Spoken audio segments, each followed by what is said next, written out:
Good morning. Good afternoon, excuse me. We'd like to get started to make sure those who have an early flight can leave early. And this is actually the reason why we have slightly changed the order of the presentations. These two young ladies will start as they have a flight. So my name is Julian Nguyen. I work with the University Hospital of Strasbourg, and I work here with my colleague, working with ITEC, which is an association specialized in addictions in Strasbourg. So we will present to you the major results of a survey that we did among students in common with our two structures. The name is Addictions Without Substance. So these are also known as behaviors addictions and are defined as the result of an interactional process between an individual, his or her environment, and an external object. And this type of environment is available to everyone. So this leads to a repeated loss of control over one's behavior and to the persistence of that behavior despite negative consequences. The major objective was to identify addictive activities among students and the impact of COVID over these activities. Besides, we also tried to identify the level of information of students about these addictions and how to offer prevention against these addictions. So we have been asking questions about age, gender, the type of study undertaken, the type of housing, and the effect, the repercussions of COVID-19. We also tried to identify determining variance through multivariate analysis that would resume all of these determinants and would also include the sum of these addictive practices. My colleague will present to you the most significant of these results in a minute. As to the method, the questionnaire was therefore prepared by Alexis Grussy, a student in sociology, and Julian Nguyen, who is in the room, working with the ITAC association. So it was disseminated through social media and in the mailbox of students in Strasbourg at university and in partnering colleges. So this was, of course, submitted to an analysis with, first of all, descriptive univariate analysis with parametric and non-parametric testing, and also with multivariate analysis with linear generalized models. The characteristics of the students who answered the questionnaires are the following: mean age 21.5 years with extreme values at 3.5, 91% had less than 26 years of age. As to the gender, 65.5% were women, opposed to 30.9% of men. 63 were in licence, which is the third year of university career. So good afternoon. Let me present to you the major results of this study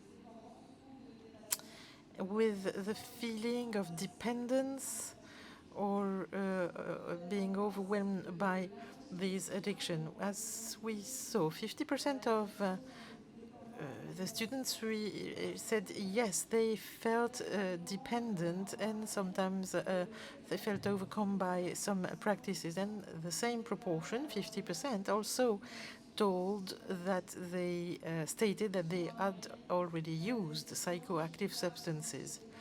Besides, we have students that feel dependent by 2.8 practices or uses. So the sum of these uses determines, in fact, a stronger feeling of dependence. And we were also struck by the fact that 60% of students felt dependent or felt overcome by internet and were so and stated they were strongly dependent. To continue with this overall vision, among the 50% of students who said they felt dependent, this is what we obtained. In other words, more than 90% of students felt dependent on internet or screens, 83% by social media, but also by their own work and studies. 1/3 were also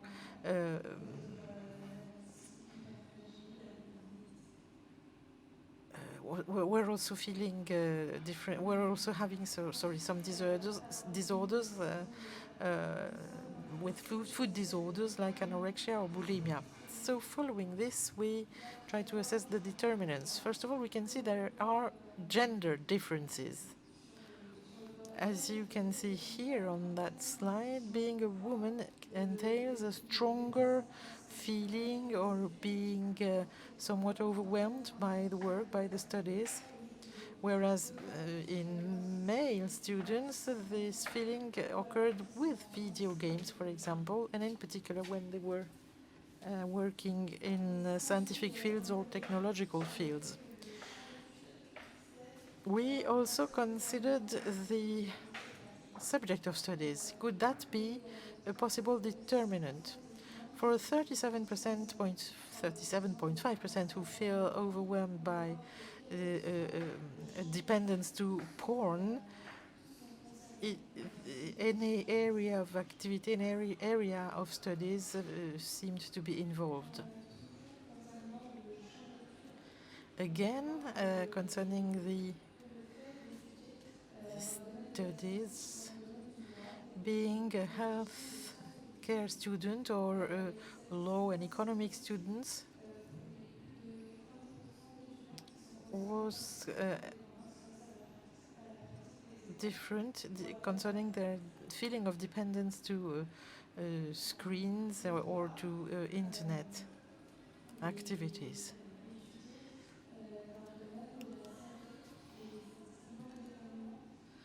Healthcare students felt to be overwhelmed by their studies, which correspond to the fact that in most cases, indeed, healthcare students are likely to work more than others. We also considered the type of housing. Is that a determinant for these students? So the main results appear here.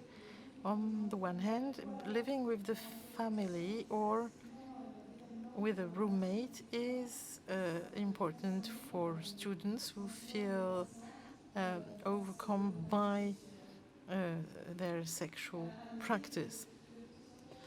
A high percentage of students living within the family may be related to one possible consequences of COVID-19. This was the result of a study by Vie étudiante. In fact, a lot of students got back to their parents during the COVID lockdown periods. Besides, students who stay alone got a nice and important support from various university services and maybe didn't speak out less than those living with their families, even if they felt somewhat left aside. And for 1/3 of students with issues concerning food behaviors, living alone plays an important part in those disorders. As to the impact of COVID, 78.5% of students stated that they felt no longer motivated, were having difficulties, and a lot were indeed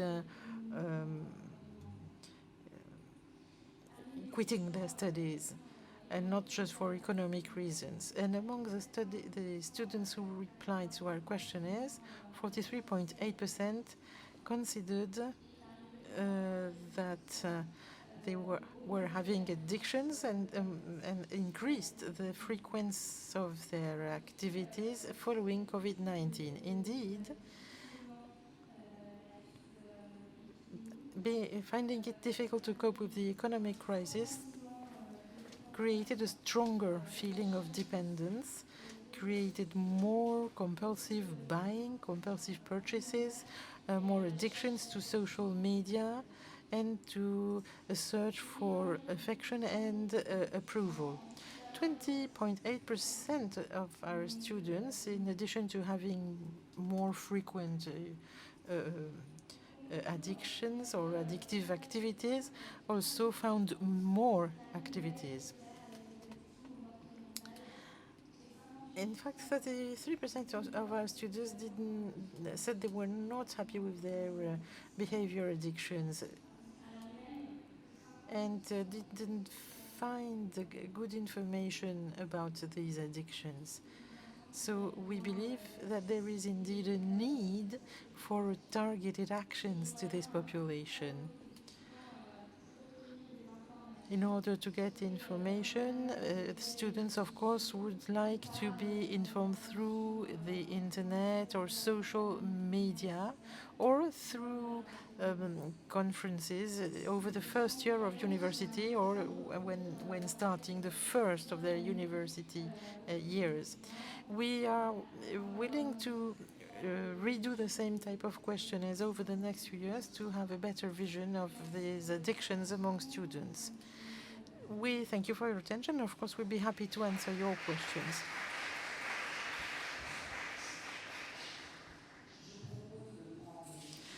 Well, I suggest we take questions after each of these interventions. So please, if you have any questions. I do have one, actually.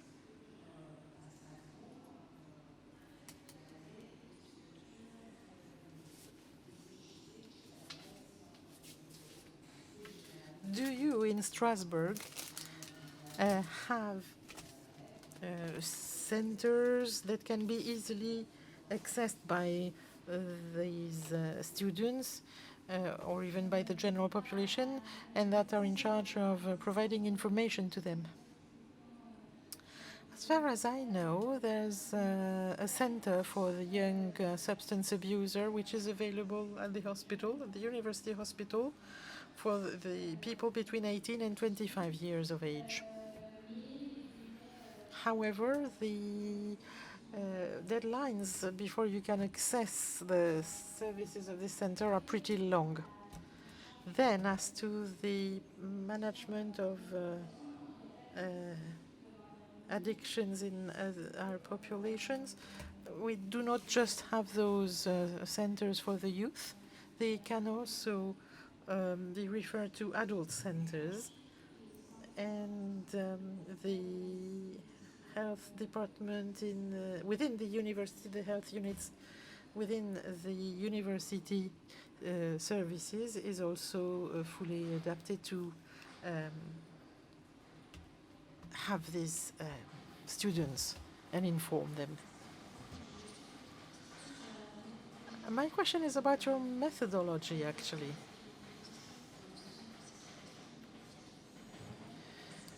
Did you ask the question, do you feel dependent or overcome?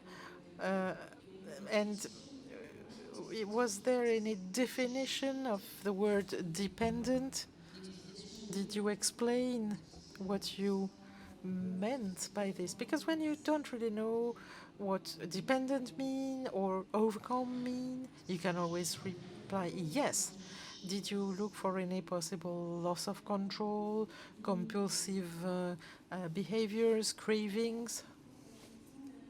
Thank you. Thank you very much for this question. This was indeed debated, and I think it is one of the limits of our study. The question was the following: do you feel dependent or overcome without any further explanations. And indeed, the interpretation of this sentence was, of this question, was quite subjective, and therefore the interpretation of results as well. So this is something that we only felt afterwards by analyzing the results. Because when we first designed the study, we ran quantitative interviews, about 30 interviews, to be able to design the study, and we focused on, I would say, the rate of replies, because we feared we wouldn't get any answers, and then we, so to speak, forgot about this methodological aspect. But, so we wanted students to be interested in the questionnaire, to have an interest in the questionnaire, but this is something that we will take into account for our next questionnaires. It is important, it is interesting that you also observed food disorders, gaming addictions, compulsive disorders, etc. It's quite interesting that you did this. Are there any other questions or comments for these two young ladies? Well, if not, we will move on to our next speaker, Antoine PHILIPPON, who's working with OFDT, that is the French Observatory on Drugs.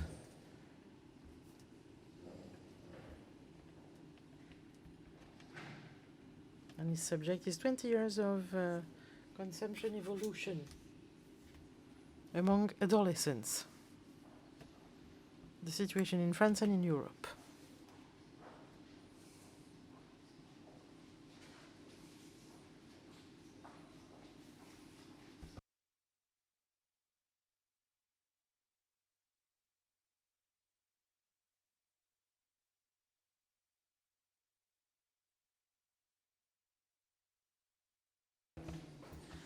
Good afternoon. My name is Antoine PHILIPPON, and I'm in charge of statistical service for the French Observatory of Drugs and drug addiction.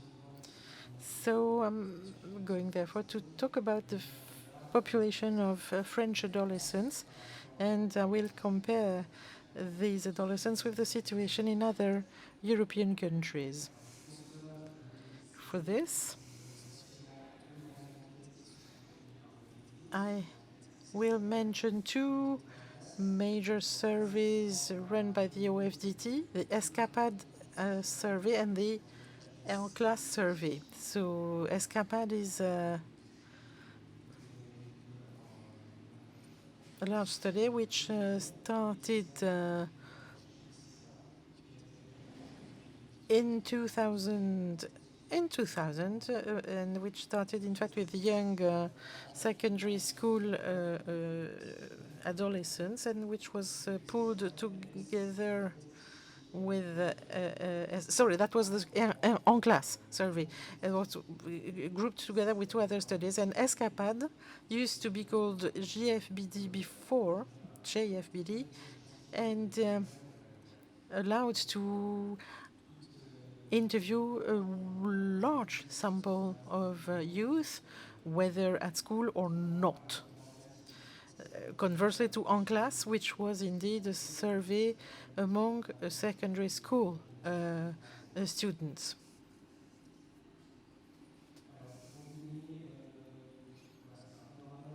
Now, this is to give you, in fact, an overview of the various indicators. They're all pretty fact-centered. So the questions was about the actual consumption. Have you used a substance once in your life or more? Then we consider the recent use of this substance. For example, tobacco shows that it's at least once a day. 59% have tried it, and 25% smoke at least once a day, One student out of 3 has tested nargile, and 52% has tested the e-cigarettes. 85% you tested alcohol. It's not on a daily basis, but still, we have 2/3 of the population who's had an alcohol drink at least once in the previous month. So we tried to assess the intensity of consumption through, for alcohol, I mean. We asked for drunkenness, and we also asked how many glasses were drunk during one single session. This is not the same as binge drinking, because there was no notion of speed drinking, in fact, in this. And for cannabis, 40% had experimented smoking.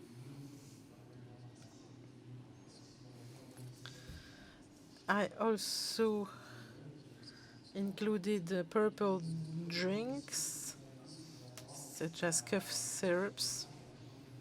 And then we grouped the other illegal substances in one single category, because they don't account for much.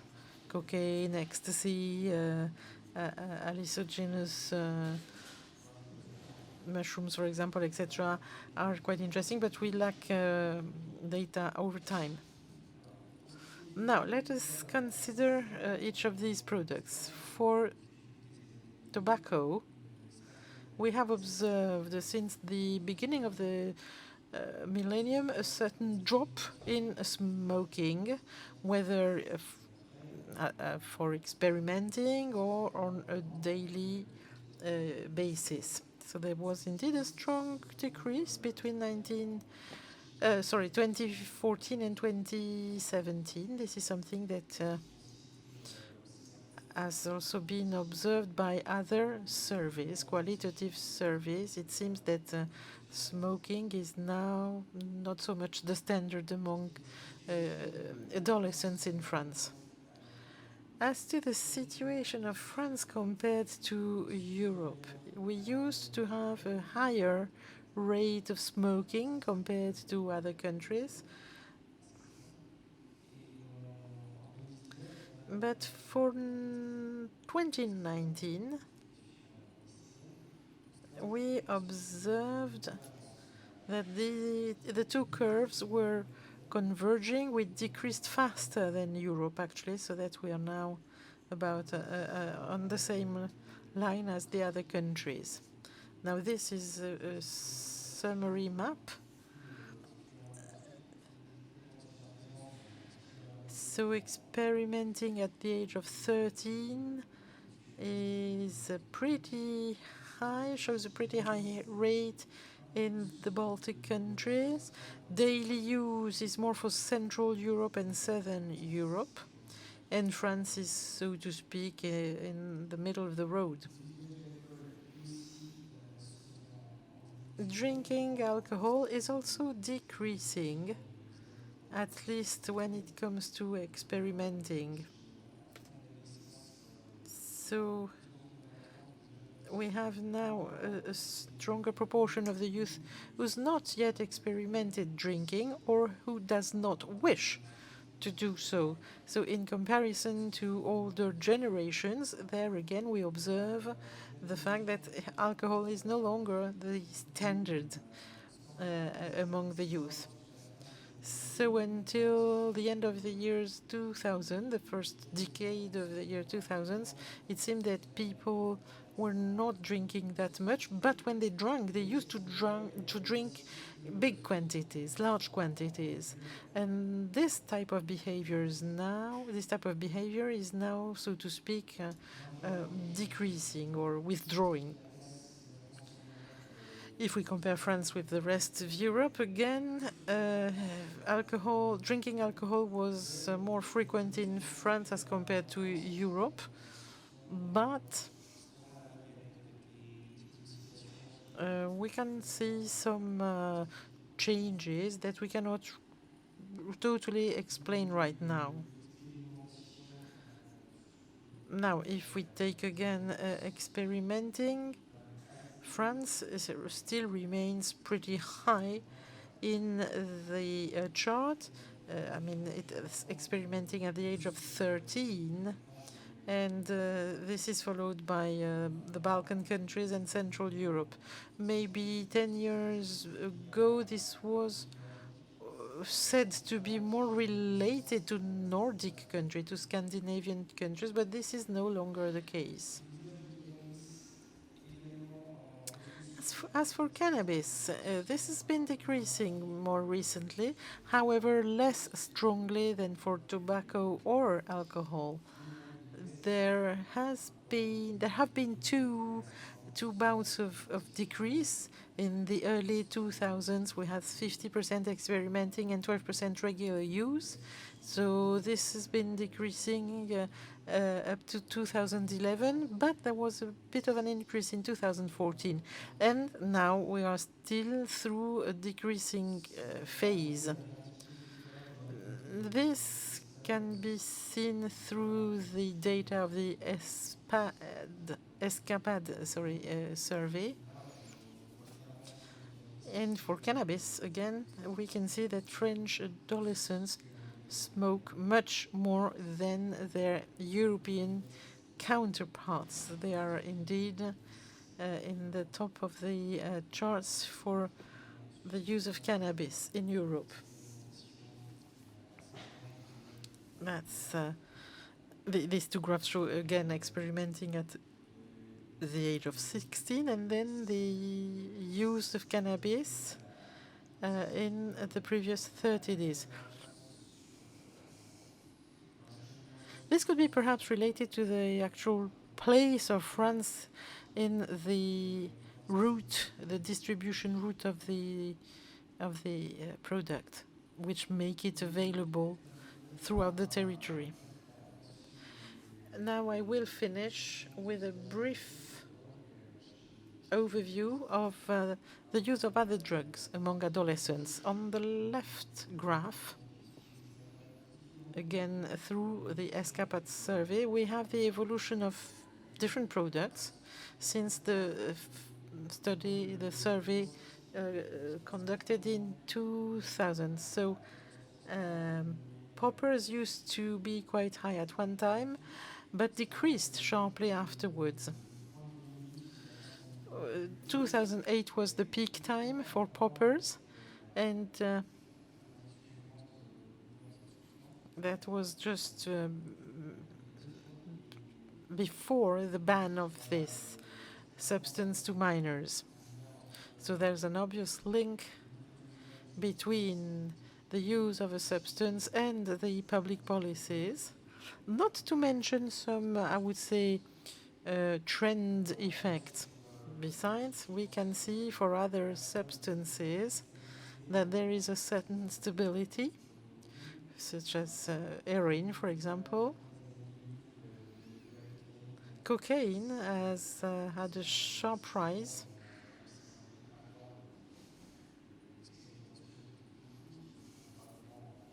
Although we know that at the age of 16 or 17, this is something that has not yet been experimented, but that will be later. And for the other drugs, there is a certain degree of stability, even if it is difficult to have data in details. As to the place of France in Europe concerning the experimenting of any drug but cannabis, France has decreased, and has decreased faster than their European counterparts, and we are now about on the same line as the other European countries. So that was a very brief overview, of course, but if you're really interested, you can find these data in the papers published by the OFDT. You'll have the results of the ESCAPAD results for 2017 and the En-classe results for 2018. And by the end of the year, we will publish an issue number on the 20 years of the ESCAPAD survey. And we try to understand what has been seen through these 20 years of survey. Thank you very much.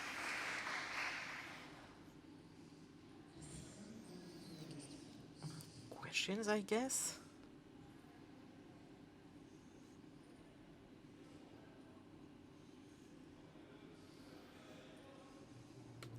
Thank you for your presentation.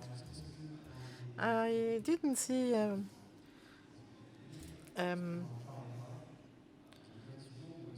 nitrogen peroxide. Is this because it was not significant, or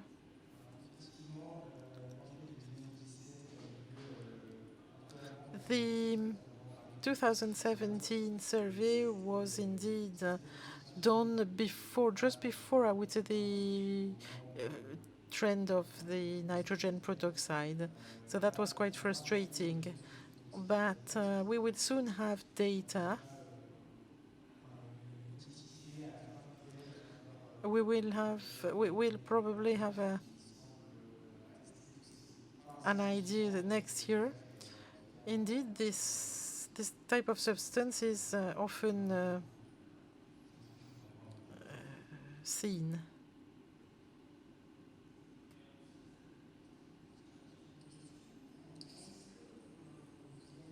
I have a question.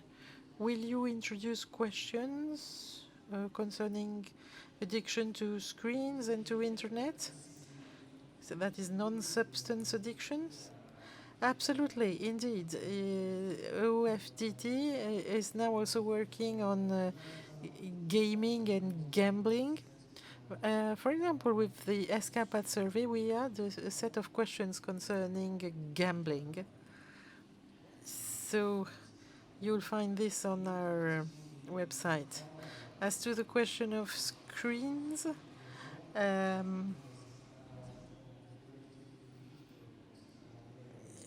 are certain methodological issues. We wondered if we would be working on screens and their contents, or perhaps more particularly gaming, video games. That will be the role of ESCAPAD, whereas the En Classe survey will focus more on video games and social media.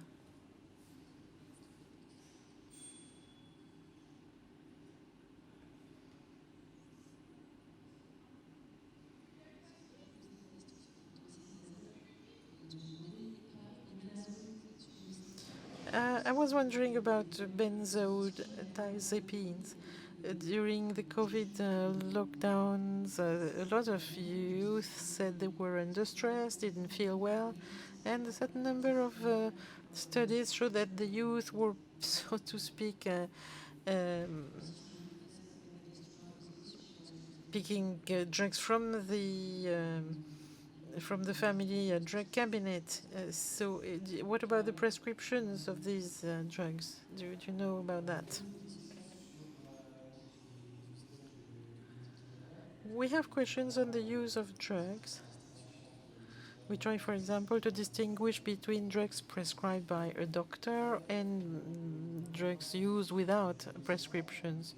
Now, we are dealing here with adolescents. So in most cases, they don't know exactly what kind of substance they are using. A lot of them don't know if these are benzo or not. That's that's always the problem with the younger population. They don't know if it is, what kind of product it is, if it is a synthetic one or not. So we try to just clarify, to categorize by saying tranquilizers, sleeping pills, etc., without giving the actual name of the brand name or the name of the chemical name of the substance.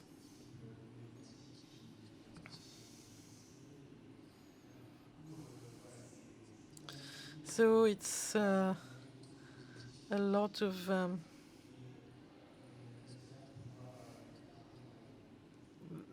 we need to reach a balance, and we hope that we will be able to obtain more information than those obtained through these surveys. We are hopeful we can get also information through the health insurance system.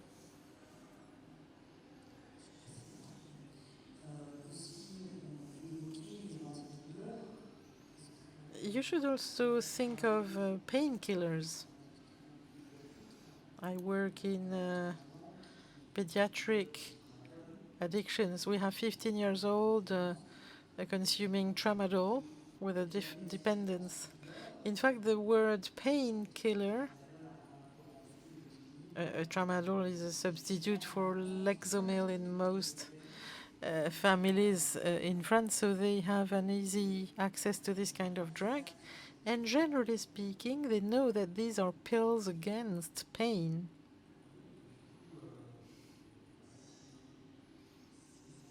Or pills for pain, I mean. So it, okay. The question is to know whether they use it spontaneously or if it is prescribed by a doctor. So that's slightly different from the surveys we do with the general population, where we try to stick to the facts. In fact, we have a few questions concerning motivations of the consumers. Have you been using this or that to kill the pain or to get high? But of course, interpretation can be pretty subjective. So it's sometimes complex quantitatively to ask these kind of questions. Same thing for cannabis, actually. The motivation is to have a kind of multiple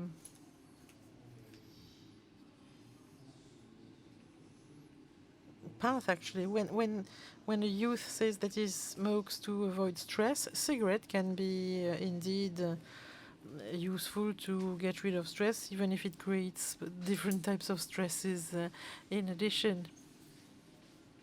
Do you have more questions? Well then, thank you very much. So we continue with Leila CHAOUACHI. You're a pharmacist, as far as I know, with the CEIP in Paris.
So, waiting for the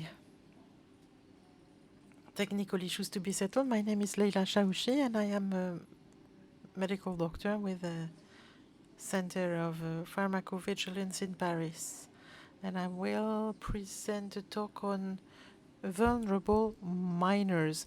It's a name, sorry, which doesn't mean much. You have minors on the street. You may have minors, migrant minors, or minors in detention.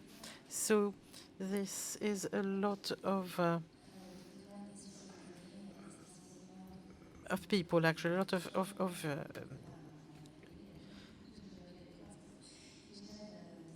a lot of it's a large population, so some may be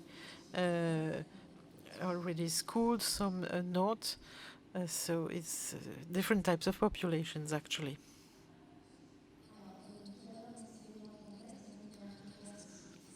So these vulnerable minors is a group of which is not homogeneous, and yet they are very much exposed to addictive behaviors and are very often not, I would say, taken into account by epidemiological surveys. They sort of escape the situation, the surveys. They are underrepresented in pharmacological surveys, and therefore are not included in health prevention programs. But anyway, as insist on the fact that there is absolutely no homogeneous group in that population, so-called vulnerable minors. So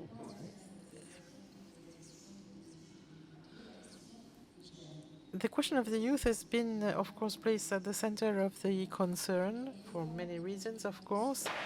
And the MELBK, in fact, considers implementing a new intervention policy which will be inclusive. So the idea is to organize inclusive programs that allow to include these youth in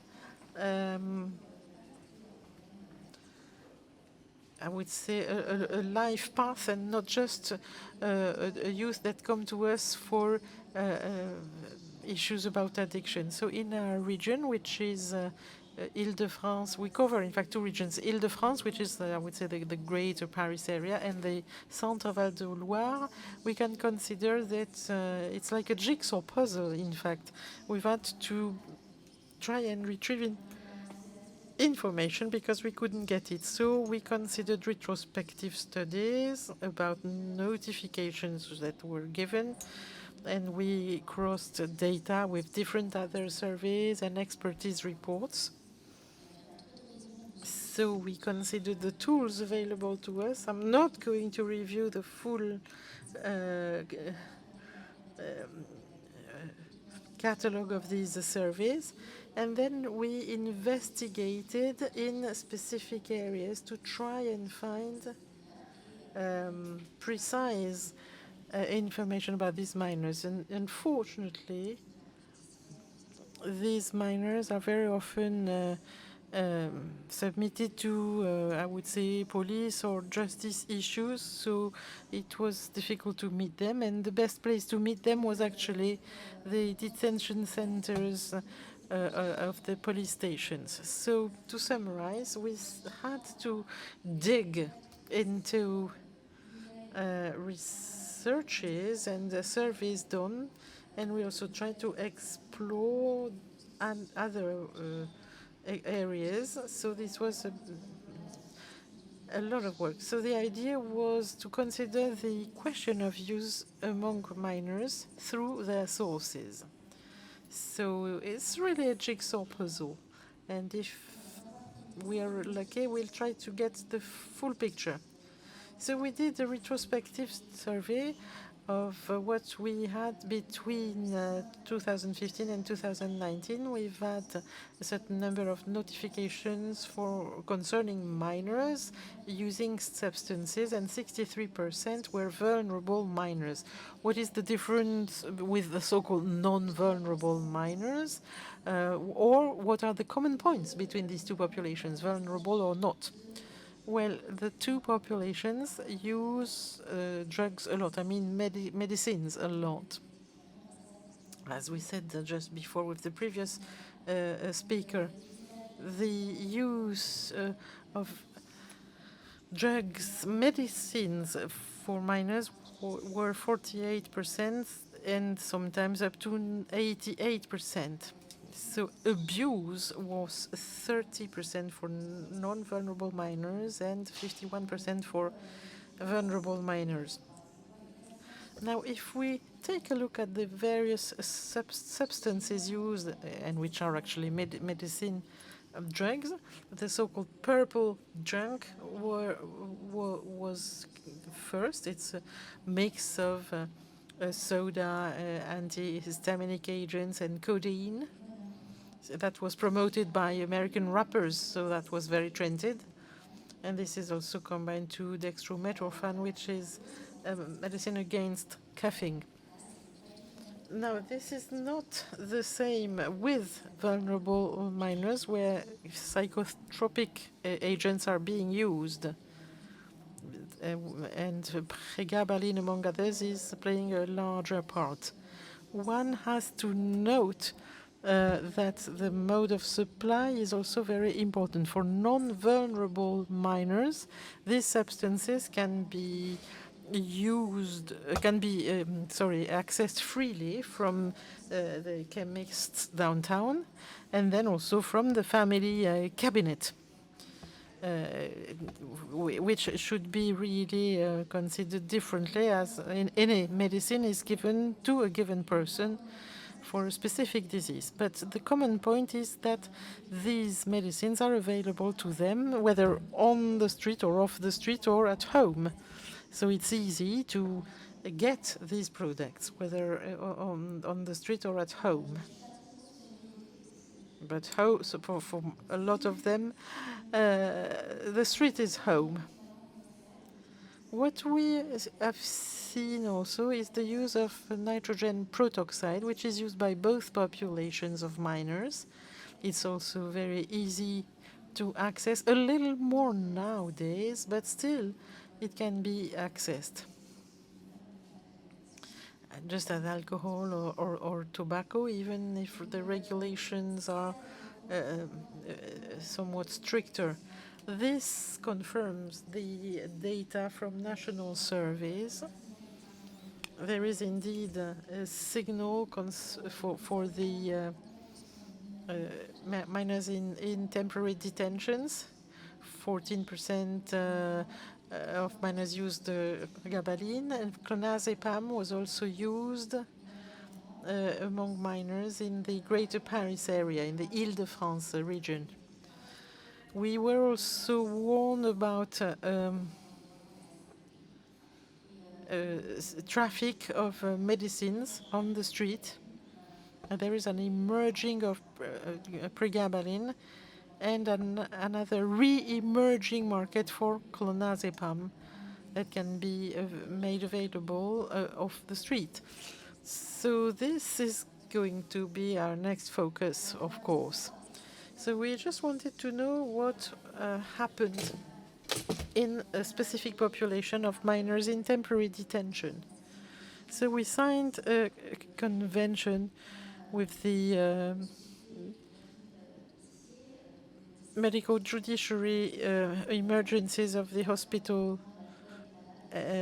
So we didn't deal with smoking and alcohol drinking. So we found that one minor out of 4 was consuming a psychoactive substance in addition to alcohol or tobacco. So these substances were identified with several modes. This was just from the minors' statements, knowing that they usually understate their consumption. They present it as a medical treatment without past records to justify. And if they claim they do not use those substances, we still find traces from the physiological tests that are being run with, for example, dip strips, which are not always quite accurate. But anyway, cannabis comes first,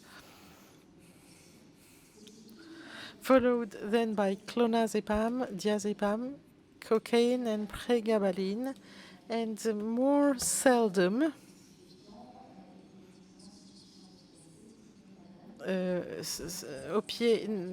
opiate substitution were also used, buprenorphine and tramadol,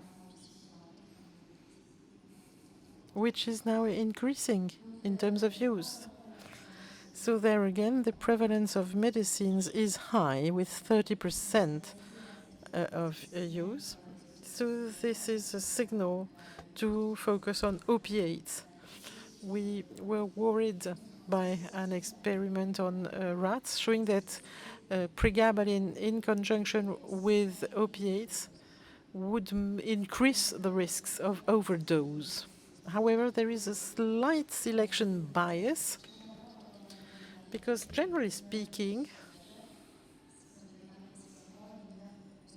if we compare minors and adults, minors usually have psychotropic drugs, whereas adults use narcotics. So in some cases, of course, minors may not be true minors because we don't always get the bone age, but we considered the associations with opiates. And let me just talk about the evolution of use. Clonazepam is always the leading substance. So regulation indeed is quite helpful because it restricts access. So now it's clonazepam is only prescribed by neurologists. It's a safe type of prescription, but it is still present in traffics because you cannot escape international routes. As to diazepam, it is also highly prescribed for the weaning of alcohol, and pregabalin is now increasing a lot, in particular since 2017. We got signals in terms of addictive vigilance from then on. And it is still increasing. We had a rate of 8 for 2008. And in 2019, we already had 15 cases in just 6 months. So 73% use pregabalin with other substances, and the association mainly found is pregabalin and clonazepam.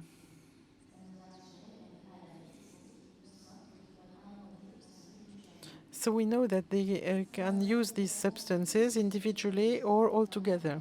We also observed mega doses. Now we have to be a little cautious about these figures. There may be some issues in interpretation, because sometimes they speak of box or blisters, and it's very difficult to quantify.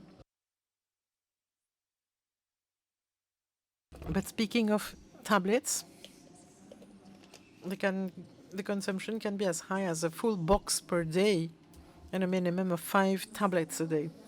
So this means that we've had to dig further into the situation to check whether this was in line with the situation of the black market for medicines. Let me give you a concrete example.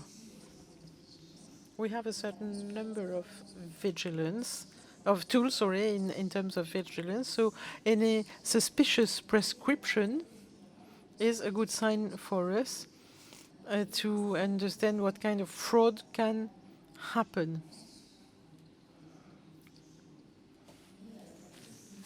So this is indeed a hint to understand that someone may be addicted to the product. Among the substances that we studied,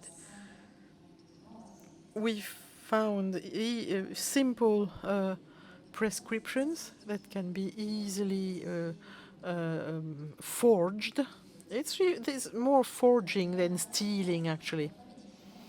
But there again, we are for so-called list one medicines such as tropicamide or midriaticum, which is used for optic fundus. And it's only the prescriptions that tell us that there is a traffic of tropicamine. I don't know what happens in France or even abroad, I don't know, but this substance is being trafficked.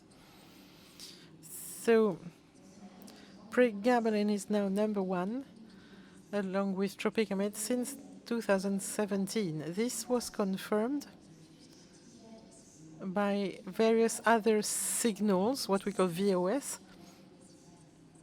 and through police inquiries, for example, with 219 vials of tropicamine being dispensed to one single person over 1 year. So obviously there must be some complacent prescriptions. However, if you check what happens in our notification data, we can of course understand that what feeds the street market is a forged prescription. Well, we can see that the number one drugs are methadone, morphine sulfate, and premorphine, because it is very difficult to forge these prescriptions. So this is rather a question of traffic, sale between users, but you don't need a prescription for that, because you know that the prescription is, the dispensation is indeed extremely complex, so it is difficult for people to forge these prescriptions. Now, this was a retrospective study, so we don't know about the effects that we wanted to achieve. So we tried to understand what were the motivations to use these off-the-counter drugs. This was also to try and understand the use off-label of these medicines. So some people were trying, in fact, to wean themselves. You know, self-medication is very often used in case of sleeping disorders or for killing pains, etc. And some also use them to try and compensate for the bad trips, to feel warmer when it is hot, and in many cases it's the first time product. It may, or they may also represent an alternative to missing products. And then you may have difficulties. People may have difficulties, financial difficulties, etc. They are homeless and sometimes documentless. So this is the kind of population that we saw that reports a lot of post-traumatic stress. They are highly exposed to violence, to road traffic accidents as well, for living on the streets, and they try to compensate for that. So they have to manage anxiety, sleeplessness, depression, trauma, and in most cases they also were using substances before that. So the idea is not just to consider that they misuse and abuse, but to see what dangers are for them. So dangers, of course, are related to the substance they use, and in particular for minors. We can have, for example, 4 categories. With benzodiazepines, you have behavior disorders, amnesia, vigilance disorders. With opiates, you may have respiratory disorders. With pregabalin, you may have seizures. And with tramadol, you can also have seizures, hypoglycemia, or serotoninergic syndrome. And when you combine the substances just with alcohol, for example, this is even more the source of problems. Pregabalin and alcohol, or pregabalin and or ecstasy and tramadol produce dyskinesia of the jaw or things like that. So that's the intrinsic danger of these drugs. Now, if we consider the tools available to us to check the various risks, we have, of course, dependence, death, chemical destruction, and we have, for example, a survey called Opidum. In our region, we have about 15% of users stating that the beginning of the dependence was done through a medicine drug, and benzodiazepines were concerned. In the Grave survey concerning death, the most widely mentioned drugs were benzodiazepines with drowning, falls, etc. As to chemical submission, now this is a risk that is different. It's the criminal use of a substance to drug someone for criminal purposes like rape, stealing, etc.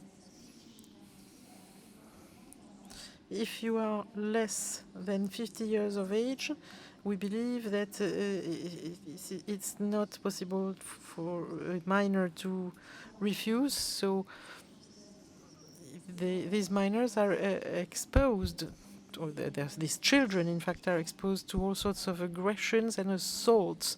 We've had very bad cases, one to us. We don't have much time to review all this, but if you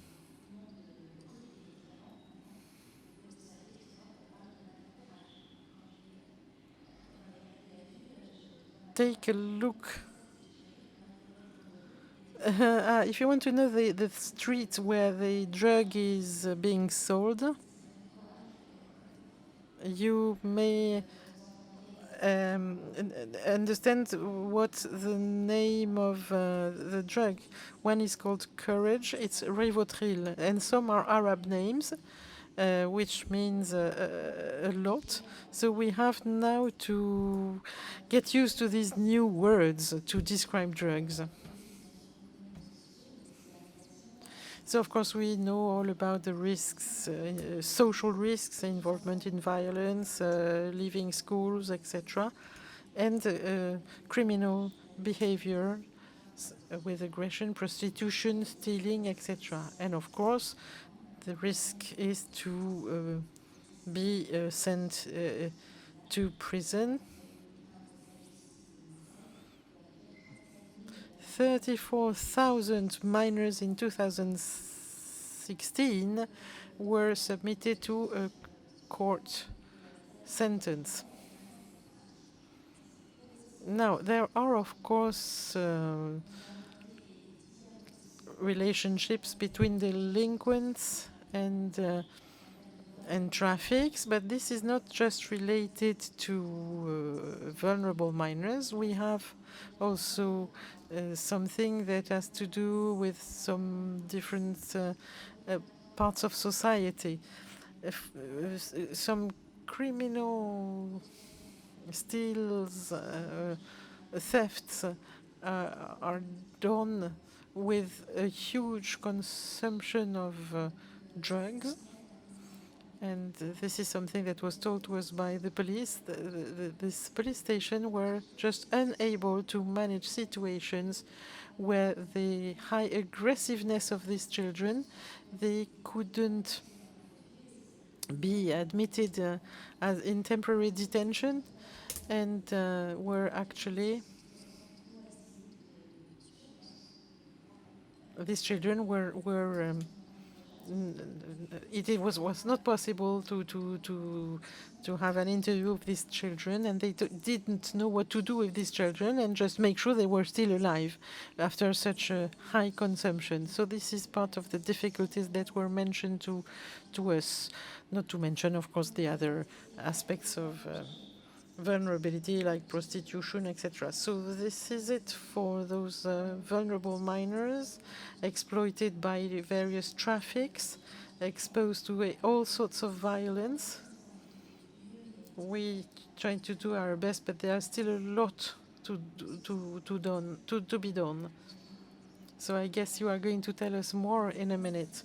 But indeed, we feel sometimes defenseless and without any coordination. And in some cases, these minors cannot be properly managed. And I also insist on the fact that the legislation is pretty complex, so that the principle of inclusion is even more complex. I can just mention this to you. Unaccompanied minors or documentless minors are under the protection of the Code of Health, but the Code of Labor is different. A minor is not expected to work. So you have to be able to offer a job to these minors, and these minors are only allowed to work after the age of 14. But if you have no documents, you cannot work. So what can you do if these guys cannot work and therefore are still left on the streets? So even if you have a minor integrated in one of your systems of support, you're given 4 hours of work, first of all. They're well paid in order to compensate for traffic, of course, but once the minor gets used to this, we decrease the money to get to what we call the SMIC, that is the minimum wage in France. Now, the ideal would be to have these minors get a proper job. I was for long a foreigner in France. I am now a French citizen, but I had to go through all sorts of red tape to get a French nationality. Of course, can you imagine if you are a delinquent, a substance abuser with criminal offenses and no documents, how can you imagine you can get to do with these minors? So associations, in fact, feel extremely frustrated not to be able to deal with these adolescents. The field actors, this is just a new contact because the justice authorities with the Bobigny court, they said they had a concern, and it's difficult to care for these minors. So we want to create a pluridisciplinary program, educational program for those who are temporarily arrested. That's what the Justice Department says. A provisional prison protects the minors. Normally, for minors, you want to avoid incarceration, but to have an educational program with this youth is very complicated. Sometimes being incarcerated protects them, and it's not the same logics between men and women. Sometimes sexism seems to be protective. It's a woman, so she's not going to be incarcerated. But now she's in the hands of traffickers because she's not in a program, and she is in the hands of pimps. So this is very sad because they are children. They don't need to be incarcerated, but they need to be educated. So we organized a meeting to explain what we did with the street medication, trends of drug use in unaccompanied minors. So we want to work with partners. We want to recruit. We want to have educational tools that are, and we want to have sessions without any text because of the language barrier. Use specificity. We want to talk about medication, about drugs that they consume. So the objective is to do harm reduction. And this is just a recommendation. This is the metropolitan mission of risky behaviors. It destroys all preconceived idea on traffic.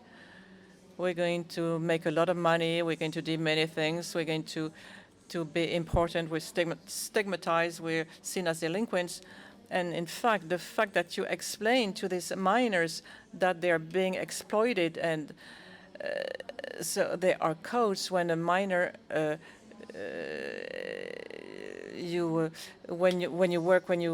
when you spend your day watching for the possible arrival of the police, so you spend your day there, and you are anxious, you're overexploited, you're underpaid, because you're the first, you're the most exposed to the police action. So I recommend you to read that. It's very well done. What we try to have partnerships, and these are figures that we use with the authorities. It's projects on the substances used for minors, with a PASS project to have access to the health services, and projects that can be interesting for addictive vigilance. These street drugs we have to keep watching, because some devices have been implemented. So we take a picture of the drugs used in the street, and with associations we can see what is being misused. The database is street names, because these children speak a language we don't understand. Finally, we haven't solved all the puzzle, but we try to have most pieces of the puzzles. The minors are they use drugs like others. They use the nitrogen peroxide that are accessible. We can imagine why they use it. I don't want to hear that they can be mistreated. It can be uses that are like other minors.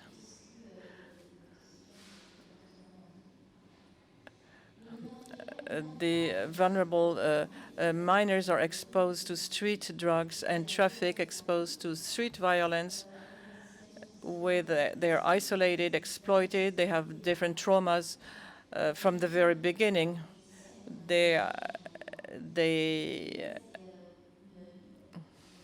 This is a question. I cannot change the law. Unaccompanied minors, vulnerable minors, they're not like others. They cannot have they don't have access to employment. I didn't want to put any labels under these inequalities. You know, there are disparities. Equality is not the same as equity. You take the person where it is and give them the same chances as others, same opportunities. Non-vulnerable minors are still exposed. So we would like multidisciplinary inclusive programs to ensure equity among all groups of minors. This is just to remind you, I'm not a pharmacist, I don't have a pharmacist hat, but a citizen hat. There is a chart, an international convention for the rights of children that we all signed, And I would like, there are 54 articles. So it says that each child has the right to have a name, a nationality, and identity, the right to be treated, protected from diseases, to have sufficient food, to go to school, protected from violence, abuse and exploitation, to be protected against all forms of discrimination, not to do war, to have shelter, to be helped, and to have decent living conditions, to play and have leisure time, to have liberty of freedom of information, of expression, to have a family, to be surrounded and love. And for Article 2 about the uprooted child, each child has rights. Whether he's a refugee or migrant, he has a right to be protected until he's 18. Like any child, he must have concrete alternatives besides detention. And all children shouldn't be discriminated against, and must be guaranteed equal access to health and education, to be respected as legal and personality. Thank you for your attention.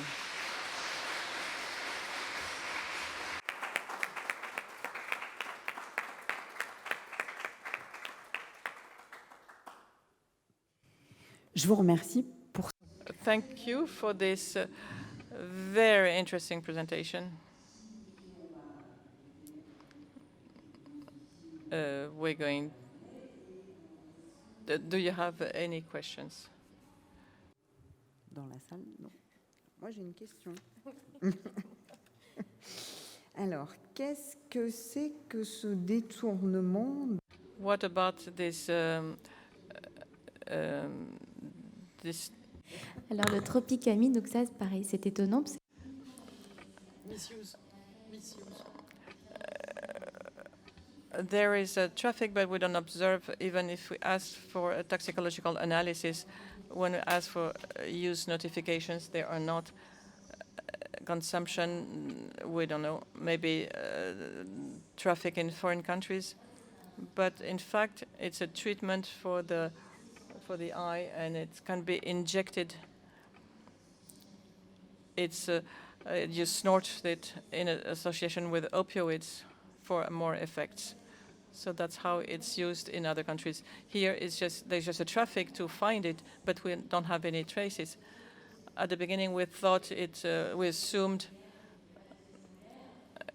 we found the ideal drug with no side effects, but maybe it's for traffic to foreign countries. If you look at the traffic when I was at pharmacy school, so there is the circuit of the drug. They're all very regulated, but there are failures everywhere. There are gaps everywhere in the system, from the manufacturing side to the marketing, to the pharmacy, to the stores, the drugstores, and traffic in foreign countries, which is hard to contain. This is why for this type of intervention, it's important to use foreign structures, because everything is related with the globalization and changes in culture. They are import and export of habits and use trends. I was in Tunisia recently, and they make a pregabalin, and in Tunisia you have Subutex when it's not sold officially. So you adopt each other's trends. There's a Pompidou group in Europe looking to have information on consumption in Mediterranean countries. They don't give detail. It's just cannabis, Subutex, cocaine, and other drugs. But at least it's an indication. And it's very important for these issues to have, it's all the network we must build if we want to have an efficient action. I can give you numbers and you can work with them. Any other questions? So while I listened to you. I thought that in our hospital at Robert Debré, we have very bad students because we don't tell you anything, because we're so much concerned by pragmatic issues. And it's too bad that we don't have more possibilities to assess the situation once a month, to send you figures. We should be more related, work together because we have the same motivations, including in this work group, because the purpose is to know how we're going to find circuits to with referrals.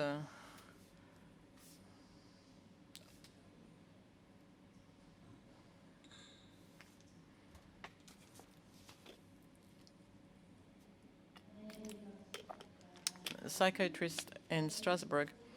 To complement, I worked in prison for several years. We have the same analysis. Incarceration can be positive for some people, for users or not users. It's not. It's a time when there is a discipline. They are taken care of. For most, they stop consumption, and they can have receive a social support, psychiatric support, or medical support. So it's a key period in the life of a person. It's a key moment when they can make progress. Yes, thank you. Yes, I mentioned priority 8. This was the purpose of the presentation, but if you look at the national plan of MDK, in priority 10, it's exactly what you're saying. The detained persons, and there is a lot of work to be done to collect data on the persons detained. This is being done very slowly to see how we can also, when the people incarcerated don't get any information, so maybe they should be informed on pharmacodependence so that they can give us information anonymously. So this is the first harm reduction method, information. And when you're incarcerated, it's too bad that you don't receive information and you cannot provide information. So if you could have a relationship by telephone, for instance, we're looking into this possibility. Some are being listened to, they cannot consume in prison, but this is going very slowly.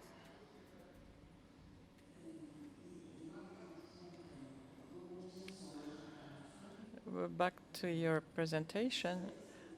It can be an opportunity, being prison can be an opportunity, but what's not so positive, it's when you are released, you have nothing, you are just sent back to the border because it's impossible to provide any paper. You don't fall in any box. They are really miserable, and this is when they go back to products they withdrew from in prison. Maybe there is some work to do to work together around prison release, but it's difficult.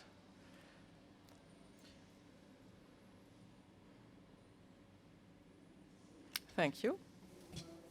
Now we're going to move to the next presentation.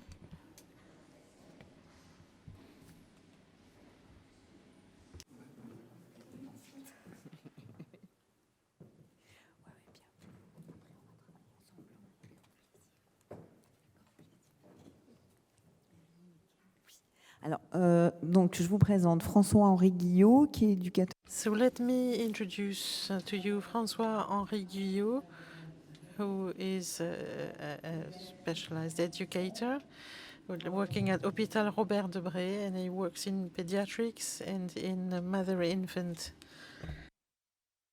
unit.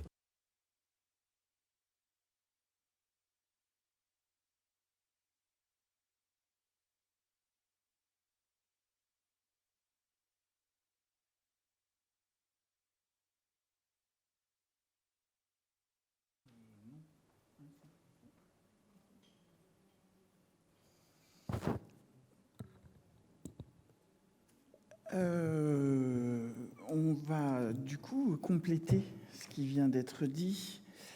So we are just going to complement the previous talks, and I will not ask for questions at the end. You can stop me anytime.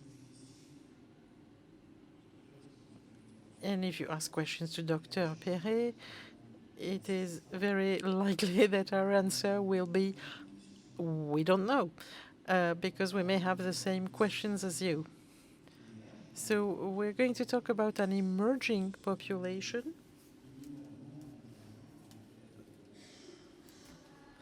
That of so-called unaccompanied minors, and we have no real data. I've been listening to all sorts of data, statistics, information, but we don't have this kind of information.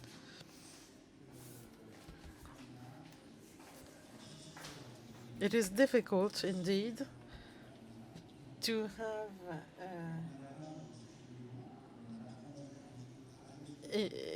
information. So we learn as we go with this group with this population, and we will rather share our experience than present scientific data. Even, of course, if we use scientific data produced by others, but we're still in a learning phase. We are still in the learning phase with those so-called unaccompanied minors.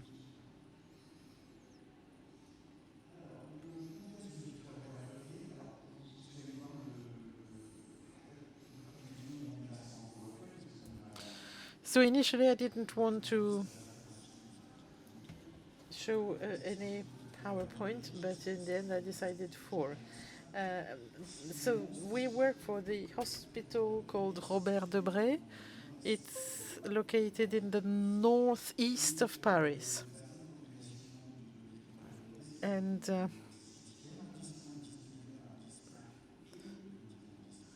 we cover the 18th, 19th, and 20th arrondissement, and we are close to the so-called Seine-Saint-Denis department, which is famous for being quite an issue because of the high level of vulnerability of the population. It's indeed an underprivileged population, and also by migrants and migrant minors, and because of the high presence of migrants and migrant minors.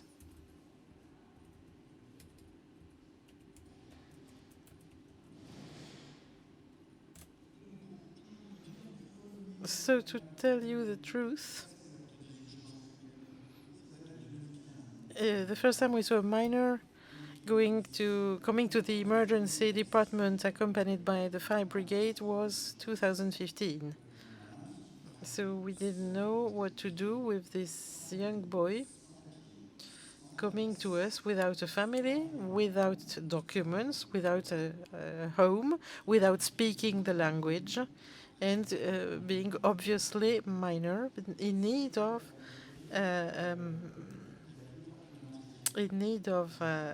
medical management. So at Robert Debré, there are 2 points of entry for minors.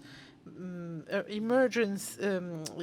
emergency unit for traumatology usually, and for overdosage of the substance.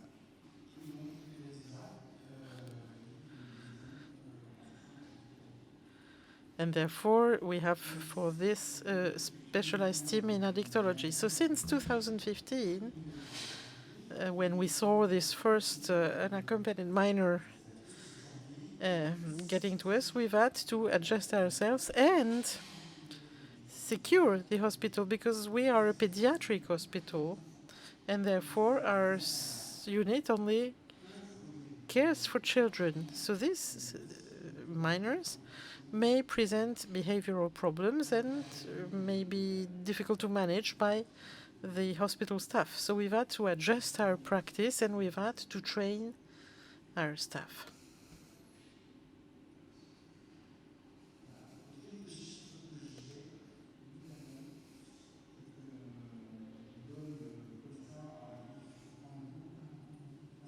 So we need to take these figures with a pinch of salt.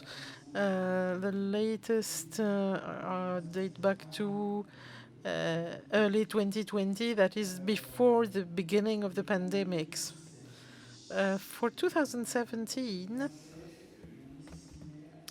we thought the figure of those minors to be a little less than 50,000. And before 2018, there was absolutely no figure available at all. So if we consider the figures provided by the various services, departments, ministries, etc.,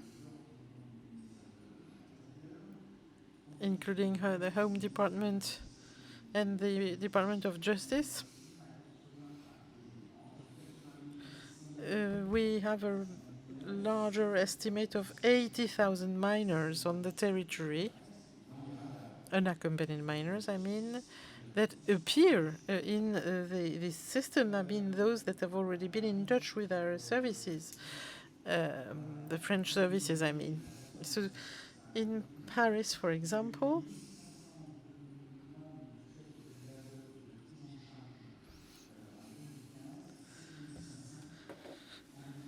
there was something like 7,500 requests for management in 2019 for minors who were therefore left in the hands of what we call the assistance à l'enfance, that is the social services in aid to children. So, of course, the subject is pretty tricky from the political point of view. The question of immigration and safety and security is at the heart of all our debates. These children may be, of course, seen by the police forces or by the social services for children, but there is no communication between these two systems. But the children travel a lot. They travel to Switzerland, Belgium, etc., sometimes to Sweden, and they come through Spain or Italy. They sometimes get back to Italy or Spain, but usually they settle in France, Belgium, or Germany. The Ministry of Justice assesses the fact that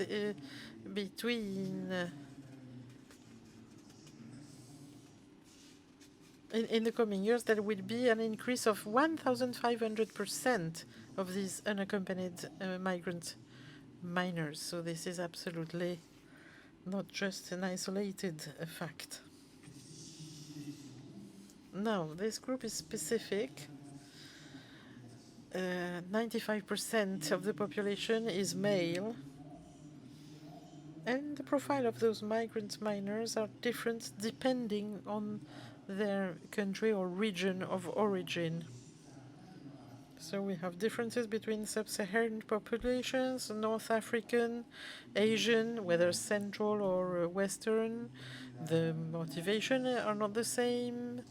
The integration of the country where they settle is also different, and their contacts with the substances will be different.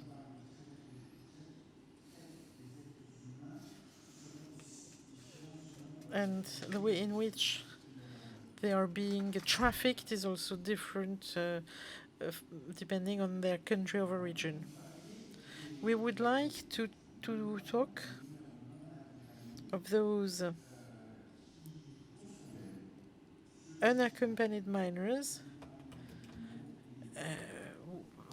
with a problem, those you hear about in the newspapers.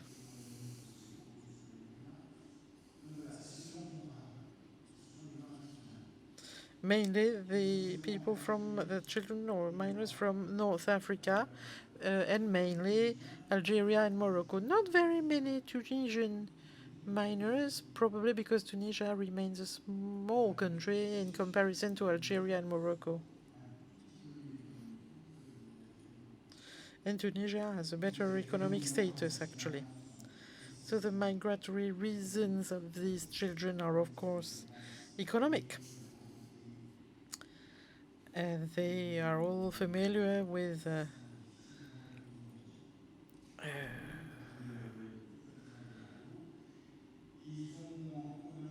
financial difficulties, economic difficulties, so they migrate to find the El Dorado.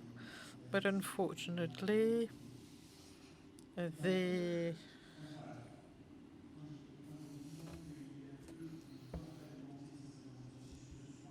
in fact, when we say that they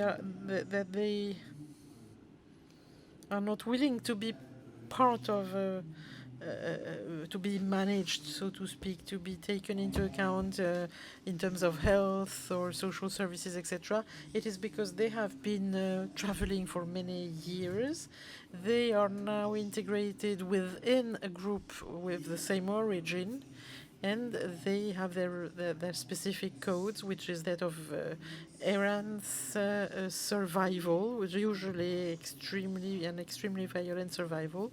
And in order to survive all this, they use indeed these products, the one being called Mrs. Courage, because it gives them courage enough to go steal from ordinary citizens.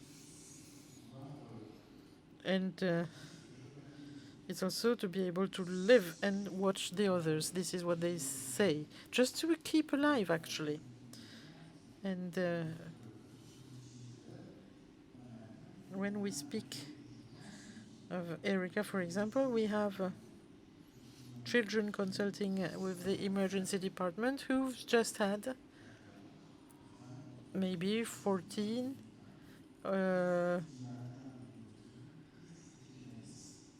up to 14 tablets of Lyrica plus alcohol plus Rivotril, whatever. So these are just minors. They are children.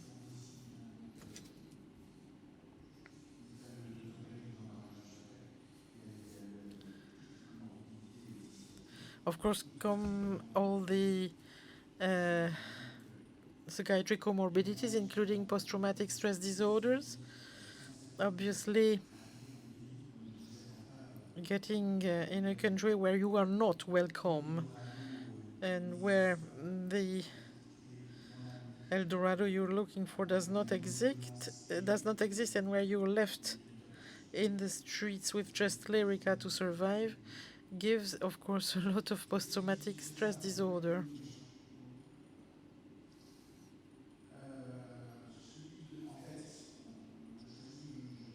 So I just wanted to present a case. The case of Maria, of course, it's not the right name. She was born in 2005. She's 16 years today. She comes from Algeria and was adopted as a baby.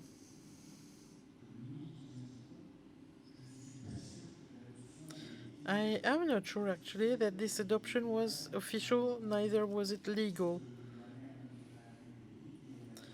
The mother didn't want that baby and gave it away to someone, but I don't know whether this was made official. So this young baby, this little baby, was adopted by a single woman who got married afterwards. And the new husband of this woman didn't want to bother about the little girl. And he decided to keep her at home, but as a slave, and she was assaulted on many occasions at home. The Algerian police forces were called and actually had Maria in a center, but she escaped and got back there and escaped again, and finally left for Europe, traveled through Spain, traveled the Mediterranean on a small canoe. She spent some time in Spain, where she was in a family.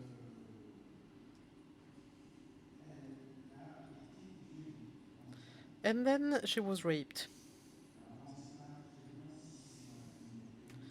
So we don't really know where exactly. Was it with the family she was with or somewhere else? We don't know. So we met Maria because she was sent to us by a community center, a drop-in center.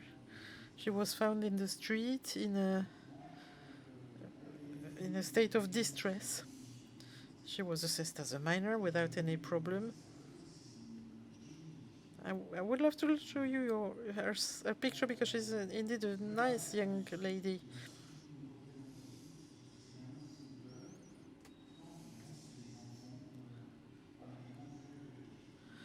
These minors, even when using Lyrica, remain children, in fact. Her consumption of cannabis... Oh, sorry, let me say first of all that when we saw her for the first time, we saw her afterwards on a weekly basis. In a hospital, you have softwares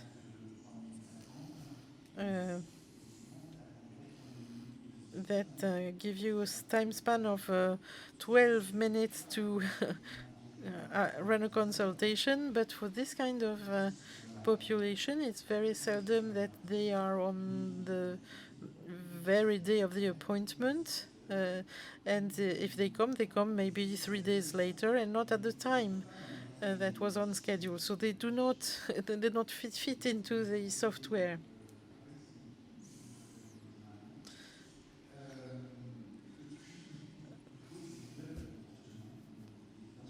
So these children, of course, raises many problems. She started smoking a joint in the waiting room of the hospital. So, of course, this is something that is totally unacceptable. You can understand why. And, of course, there's nothing to do but ask this person to just go outside and smoke outside. But this is a shock for a lot of people. Now, since September 2021, she's, so to speak, autonomous. She lives alone in an apartment flat. She has a budget, and she has now unhooked from most substances, apart from a joint here and then when she feels depressed, because maybe it's raining, or maybe because she's thinking of her country, or because she's just having a bout of post-traumatic stress disorder. But she's doing better, in fact. If you are good with them, if you consider them as children, these children are not different from housed children. They just need to have their status as a child with an access to care and an access to school. In France, the laws for the protection of children is for all children, whether street children or house children. So in a minor on the French territory, whether Algerian, Bengali or French, is the same. They are offered the same level of protection. Another case, and I don't get into the details, Mohammed reached us through the emergency department.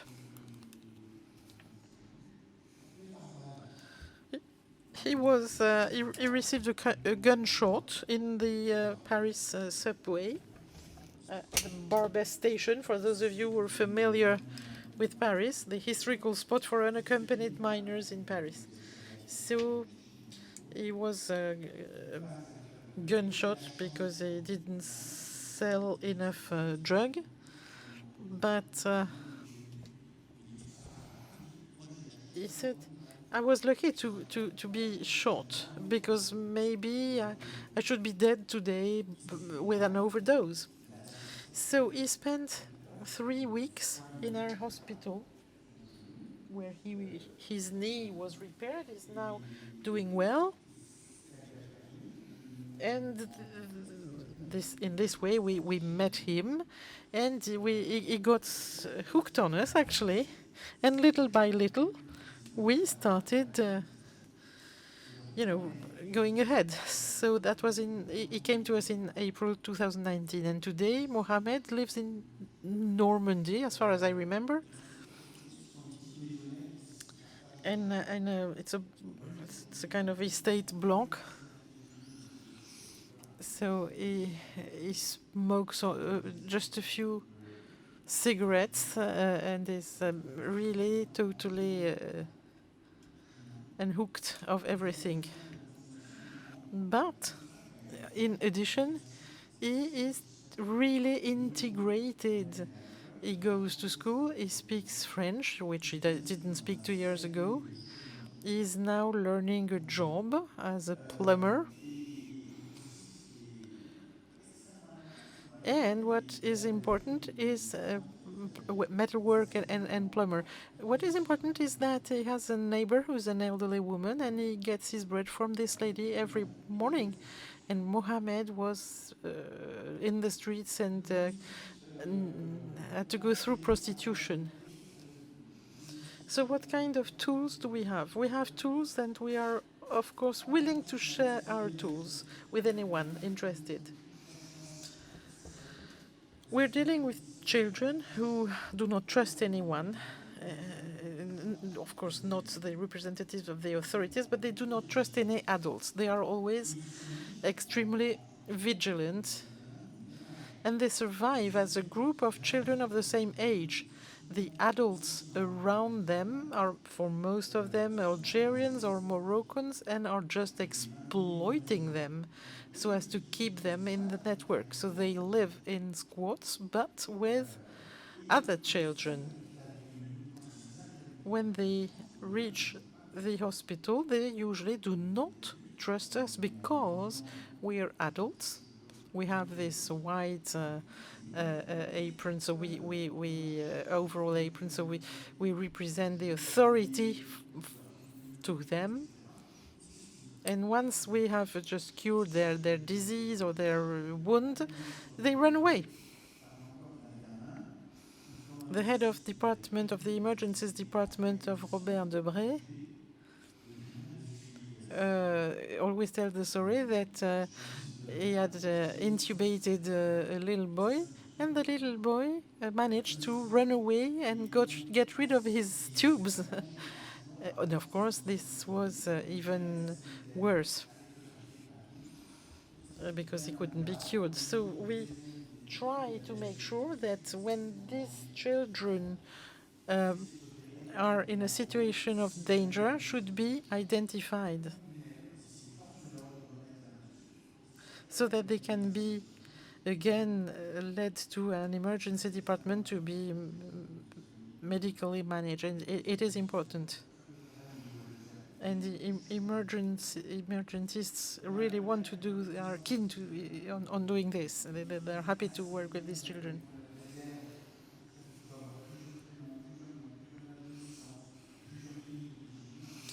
So these children know the tricks. They know that they have to have several names, the dates of birth, countries of origin, to be able to get rid of those that are trying to get back to them. So this is also something that we share with the police forces.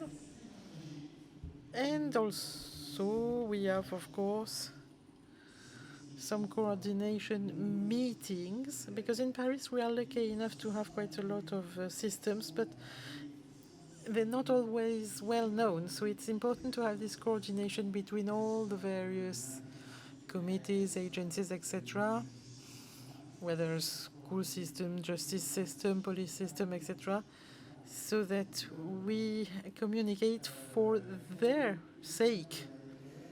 Of course, we have to reach out and to get trained to be in contact with this population, which is a growing population, and this is by no means not going to stop. So we have to remain humble. Everything you learned before has to be adapted. You have to reconsider your judgmental viewpoints. You have to readjust everything. You have to do that with all the partners, and you have to make sure that you know who are the partners you can work with. And this is exactly what we do here. Let's try and work together for the sake of these children.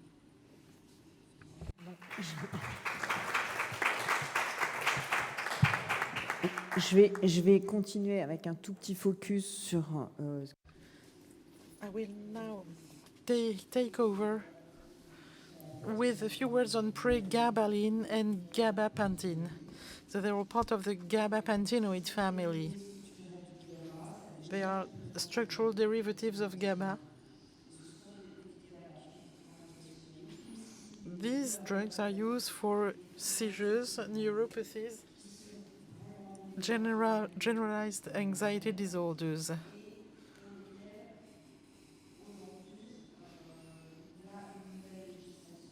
Now there's a new legislation for these medicines.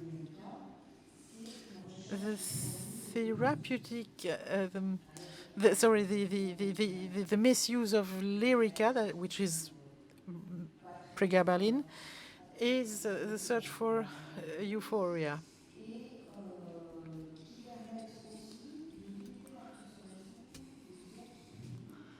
But the good point is that it limits the consumption of other substances like opiates. And in some cases, it can also be used for psychostimulating purpose.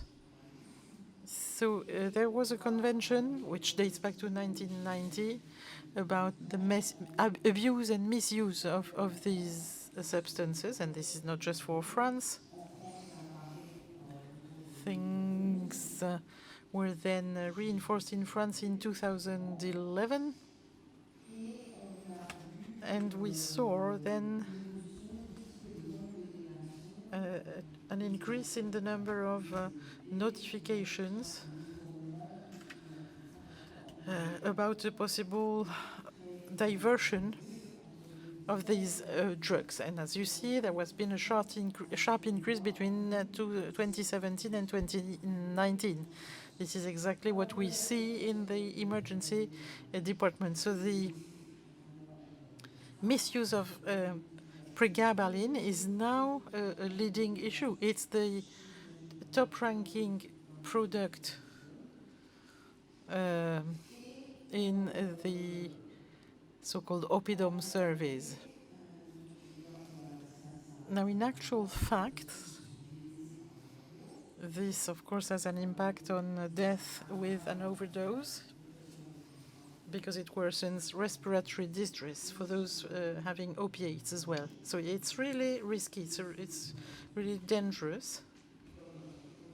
And this is described as a consumption product, not just for minors, but for a lot more people. But it's more particularly dangerous for children who also have opiates and who finish with an overdose. So that's what we can see through indicators about diverted uses.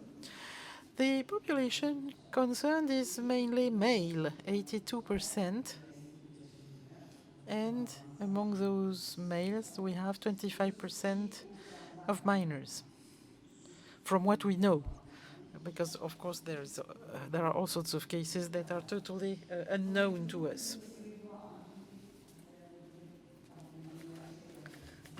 So they reach us at Robert Debré through the emergency department or through the addictology consultation. So of course they're asked to come on time and to be accompanied by a referent educator.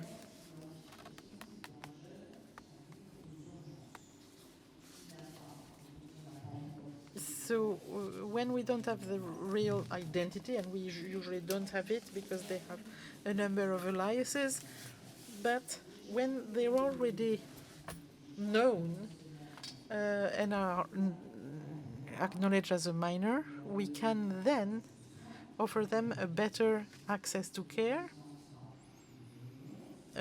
Make sure also that the hospital is paid for that. And we try to offer some consistency to the management given by the hospital with a decent discharge of the hospital, with an educator and someone that can check that there is a continuum of care. So it is therefore important to work with partners. So there is a coordination committee now that works for the sake of those erratic minors, and we have now some tools that are totally effective in order to properly look after these minors.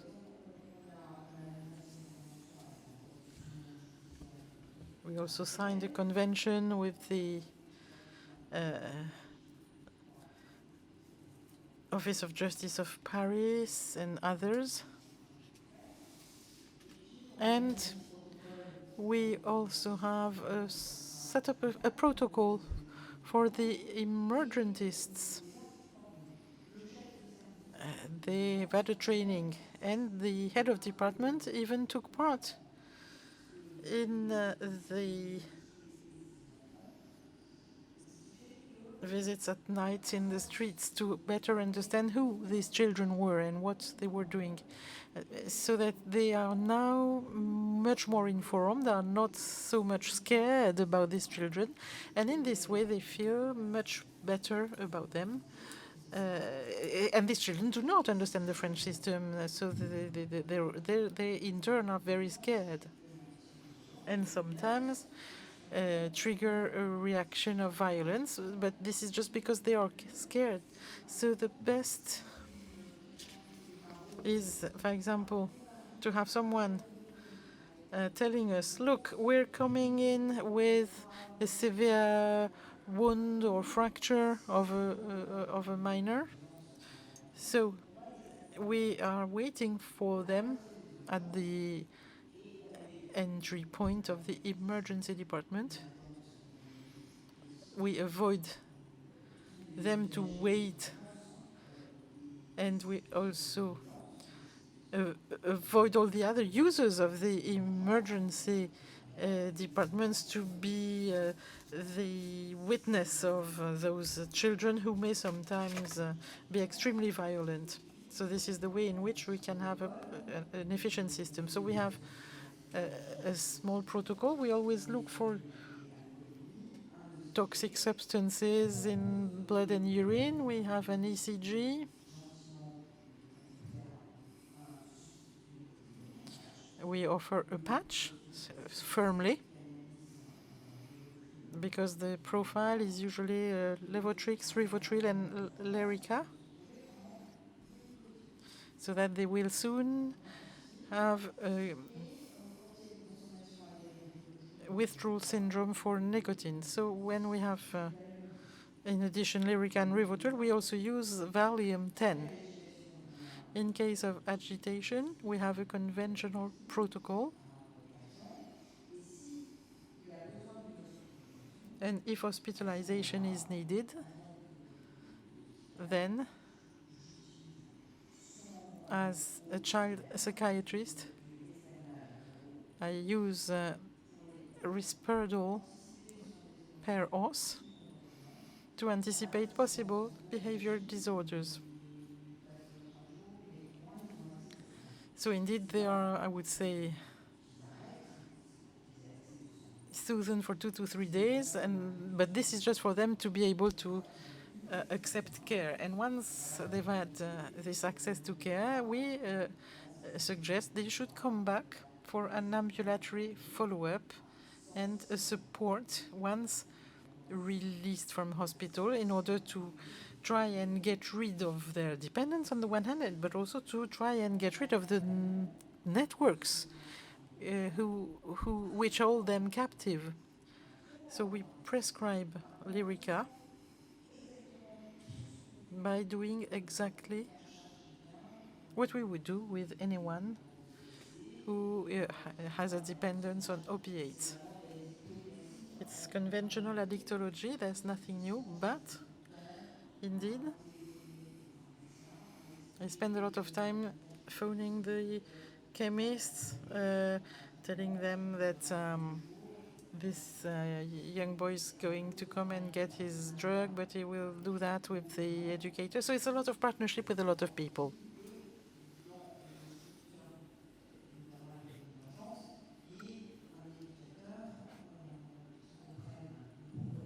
Because the best, of course, is to have someone who understands what we do. So we've signed agreements with our various partners. Now there is one thing which I believe is important, or even two things, because well, it's over now. We should be over. It's 4:30. I found a paper about the misuse of pregabalin and the role of pregabalin in the treatment of PTSD. So that's quite interesting, because these children have a very traumatic experience, and they soothe their PTSD with Lyrica. So this is the one thing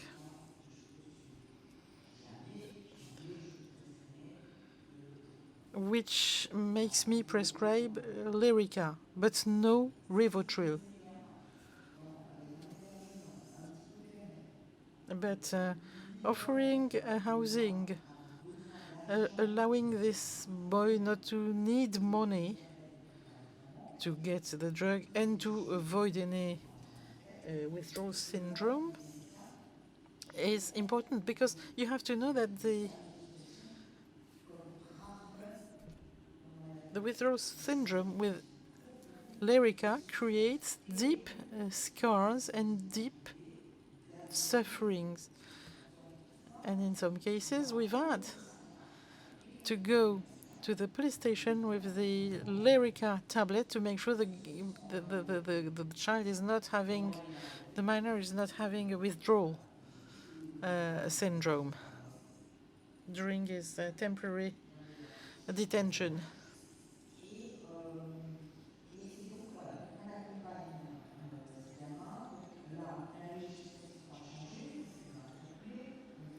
So the laws change. Lyrica is a prescription drug with a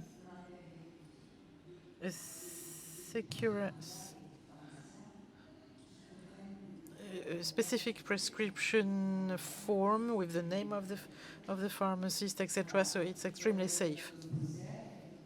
You can also take a look at our poster, and of course we will be happy if you have any questions. You can email us, and we are always happy to share our experience.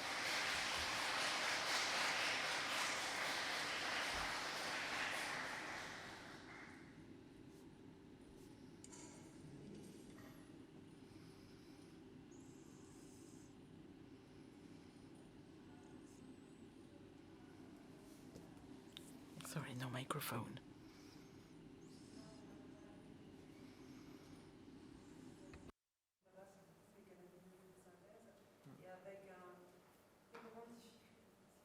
Avec des grandes difficultés de prise en charge par l'aide sociale à l'enfance et l'addicto qui est très très peu présente jusqu'à présent.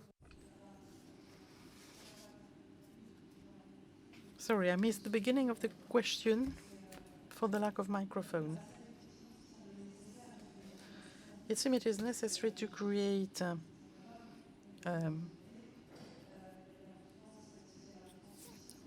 routes of communication between the various partners. Of course, when you don't have the right means for that or the right structures for that, it's always very complex, and you cannot do much with these youth. But if you have the right tools that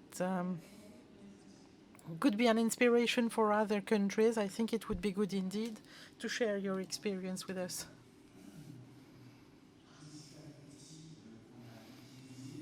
Actually, the main tool is training. We have trained teams, and I continue training teams, whether emergency teams or teams with the courts, explaining them that we're dealing with children. They're only children, so don't be scared. Speak softly and be as kind as you would be with any other child. Use the right word. I mean, I don't speak Arabic at all, but I still can communicate with them. You must not have any physical contacts with them, because the last contacts they ever experienced was violence or sex or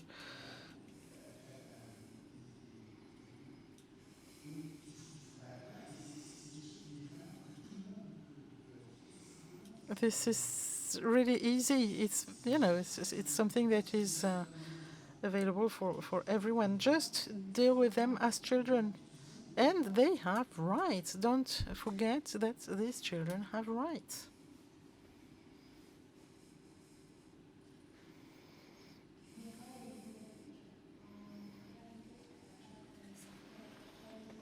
I work with adults.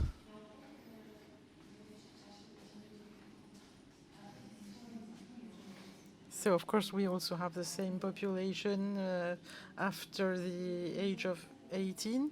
And I share with you the idea that the fact that it is always difficult to keep them in the care system.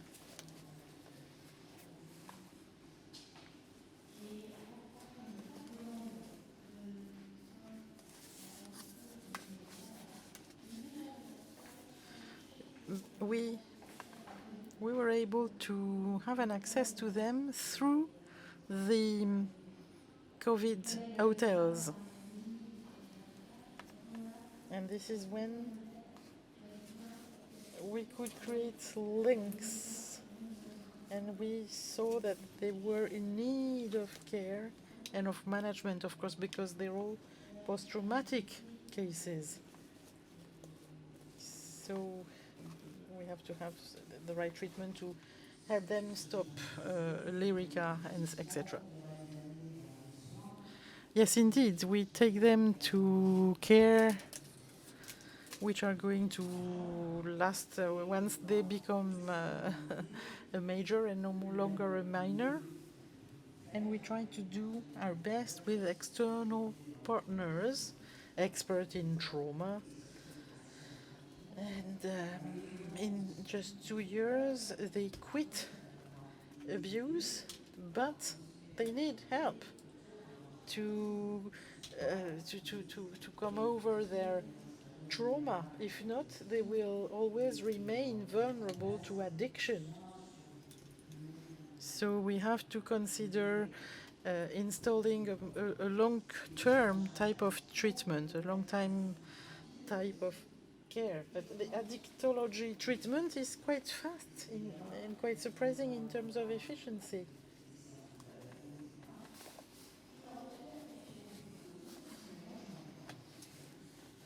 Sometimes they come back to us 2 years afterwards and say, "Oh, now I would like to quit smoking."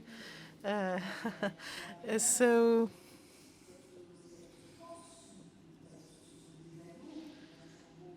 they are teens, their brain is young, and I believe things can be easily managed if you can provide a safe environment for them. Yes, but you reach out to them through an accident, for example, through the emergency department. This is the time when you happen to meet them and start something. There's always an event that allows this. If not, they are pretty much unreachable. Yes, but before offering them to wean off substances, you have to offer them a project for their future life. Because the life they are having right now, it is not suitable, but you want to offer to them something that is, I would say, attractive enough. If you've been living in squats for many years, you get your own food and you feel totally unwelcome wherever you go, it is difficult to offer them something suitable to them. And then you can decrease substance use. So it's a kind of a la carte system. I remember buying myself a plush teddy bear for Mohammed in particular. We could talk to this teddy bear called Jack. And sometimes Jack is sent to prison in his cupboard, etc. So we can realize that everything that has to do with psychodrama, speech groups, etc., are helpful, and we can get successes. These little guys can get integrated. You know, Maria and Mohammed will soon have their documents, and they are fully integrated in France.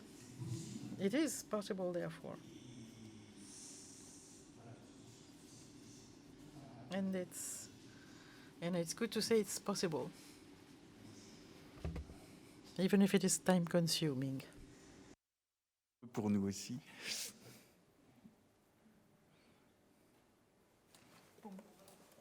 Voilà, je crois que c'est l'heure de partir. Okay, thank you. It's time we get back home. Thank you very much.